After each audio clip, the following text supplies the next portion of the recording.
ओम शांति।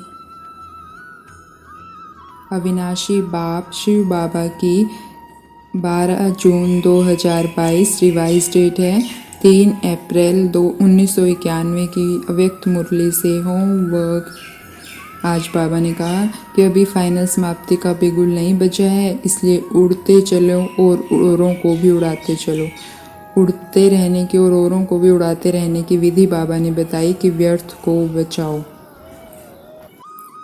और व्यर्थ को ख़त्म करने का तरीका है कि जमा का खाता बढ़ाओ, बचत का खाता बढ़ाओ।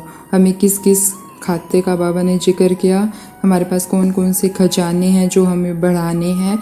पहला है श्वासों का खजाना, दूसरा है संकल्पों का खजाना, तीसरा है समय का खजाना, चौथा है गुणों का खजाना, पांचवा है शक्तियों का खजाना और छठा है ज्ञान का खजाना।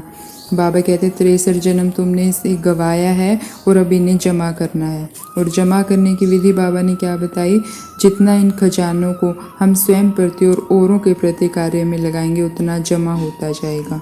तो आज हम सारा दिन यही अटेंशन रखेंगे कि क्या मेरा जमा का खाता बढ़ रहा है, क्या हर कर्म में मैंने कौन से खाते को बढ़ाया, समय के खाते को बढ़ाया, संकल्पों के खाते को बढ़ाया, या कौन सा खजाना मैंने जमा किया है। और उसको जो मैंने जमा किया उसको जितना हम कार्य में लगाएंगे उतना वो बढ़ता जाएगा। कितनी से बाबा कहते लौकिक में तो क्या होता है, कोई खजाना होता है उसको जितना हम संभाल के रखेंगे उतना ही वो जमा होता जाएगा, लेकिन यहाँ क्या है, जितना हम कार्य में लगाएंगे उतना जमा होगा। तो जो शक्तियाँ हम बाबा से अनुभव करते हैं कि मेरे अंदर आई है, वो हमें ज़रूर कार्य में लगानी है। वैसे तो बाबा कहते हैं जिस दिन तुम पैदा हुए मैंने तुम्हें अपनी सारी शक्तियाँ दे दी, तो जितना हम उन शक्तियों को कार्य में लगाएंगे, मेरे पास सहन शक्ति है, दिन के टाइम उसे कार्य में लगाओ तो वो क्या है, बढ़ती जाएगी। मेरे पास श्रेष्ठ संकल्पों का खजाना है, कितने बाबा ने हमें संकल्प दिए हैं, शक्तिशाली संकल्प, जितना हम उनको कार्य में लगाएंगे उतना वो बढ़ते जाएंगे। तो आज हमें सारा दिन अपने बाबा द्वारा मिले हुए खजानों को कार्य में लगाना है। और जो भी बाबा से हमें मिला है वो परमात्म देन है। अगर हम उसे मेरा कहते हैं तो बाबा कहते हैं उस पर मेरेपन की मैल लग जाती है, तो इसीलिए कुछ भी मेरा नहीं है। बाबा कहते ब्राह्मण बने तो क्या वादा किया, तन मन धन बुद्धि सब तेरा, तो सब कुछ बाबा का है, उस पर मेरेपन की हमें मैल नहीं लगानी है। मेरा ये गुण है, मेरी ये विशेषता है, नहीं, मेरा तो सिर्फ बाबा है। आज बाबा ने बहुत नशा चढ़ाने वाली बात कही। भगवान ने कहा आप मेरे और आपने कहा कि आप मेरे। तो जब भगवान मेरा है तो मुझे और कुछ चाहिए ही नहीं है, बाकी सब कुछ बाबा को सौंप दो। दिन में जहाँ पर भी मेरापन जाए उसी टाइम मन को समझाना है कि मैल नहीं लगाना है इस पर, ये बाबा का है, बाबा की अमानत है मेरे पास। तो सारा दिन मेरेपन को दूर रखना है, क्योंकि मेरापन आएगा तो हम पाप कर्म कर बैठेंगे। बाबा ने कहा जहाँ बाप है वहाँ पाप नहीं है, लेकिन जहाँ मेरापन है वहाँ पाप कर्म हो जाते हैं देह अभिमान में। तो मेरा कुछ भी नहीं, मेरा तो सिर्फ बाबा है। और सारा दिन ईश्वरीय संस्कारों को कार्य में लगाना है। अगर हम ईश्वरीय संस्कारों को कार्य में नहीं लगाते तो पुराने संस्कार कार्य में आते हैं।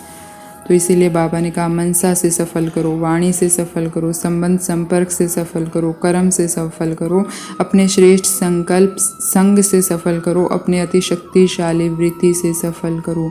जो बाबा से हमें मिला है उसे हमें सफल करना है, ज़्यादा से ज़्यादा कार्य में लगाना है। चाहे मनसा द्वारा लगाओ, चाहे वाणी द्वारा लगाओ, चाहे संबंध संपर्क में लगाओ, लेकिन हमें जितना उसे कार्य में लगाएंगे उतना वो सफल होता जाएगा, बढ़ता जाएगा।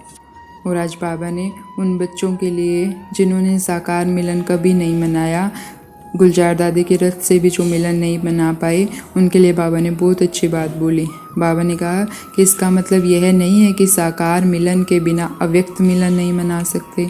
तो हम अव्यक्त मिलन कभी भी बाबा से मना सकते हैं। चाहे बच्चा कल आया है, लेकिन अगर वो अभ्यास को बढ़ाएगा तो वो अव्यक्त मिलन मना सकता है। ज़रूरी नहीं है कि जिन्होंने साकार में मिलन मनाया है वही उसका अनुभव कर पाएँ। कोई भी आत्मा कभी भी बाबा से मिलन का अनुभव कर सकती है। आज बाबा ने नशा चढ़ाने वाली एक और बात कही। बाबा ने कहा कि यह महफिल पहले हिस्ट्री हॉल में लगी। बाप दादा मिलन पहले हिस्ट्री हॉल में होता था, फिर मेडिटेशन हॉल में होने लगा, फिर ओम शांति भवन में। और बाबा कहते हैं आज तो ओम शांति भवन भी छोटा पड़ गया। तो हमारा परिवार कितना बढ़ता जा रहा है, कितना बढ़ता जा रहा है, बाबा की सेवाएं कितनी बढ़ती जा रही है। हमें इसका नशा रखना है। और आज ये मिलन डायमंड हॉल में होता है, उससे भी बड़े हॉल में, और वो भी छोटा पड़ जाता है। तो लिमिटेड को बुलाना पड़ता है, अगर सबको बुला लें तो क्या हाल हो जाए। तो हमारा परिवार इतना बड़ा है, इतना बड़ा है, और ये बढ़ता जा रहा है क्योंकि ये ब्राह्मणों का परिवार स्वयं भगवान का परिवार है।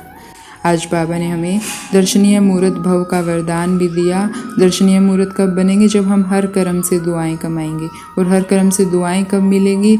जब हम हर कर्म जो हमें खजाने दिए हैं उनको सफल करेंगे, तो हम दर्शनीय मूर्त बनते जाएंगे, सबकी दुआएं मिलती जाएंगी। और आलस्य को ख़त्म करने के लिए उमंग उत्साह में रहने का तरीका बाबा ने कहा। बस सारा दिन उमंग उत्साह में रहना है। जब भी हम मुरली पढ़ें कि आज तो मुझे हर खजाने को सफल करना ही है, और जितना हम सफल करते जाएंगे उतना व्यर्थ खत्म होता जाएगा। तो ऐसे सदा उमंग उत्साह में रहने वाले चैतन्य दर्शनीय मूर्त आत्माओं को ओम शांति। शुक्रिया मीठे बाबा, शुक्रिया।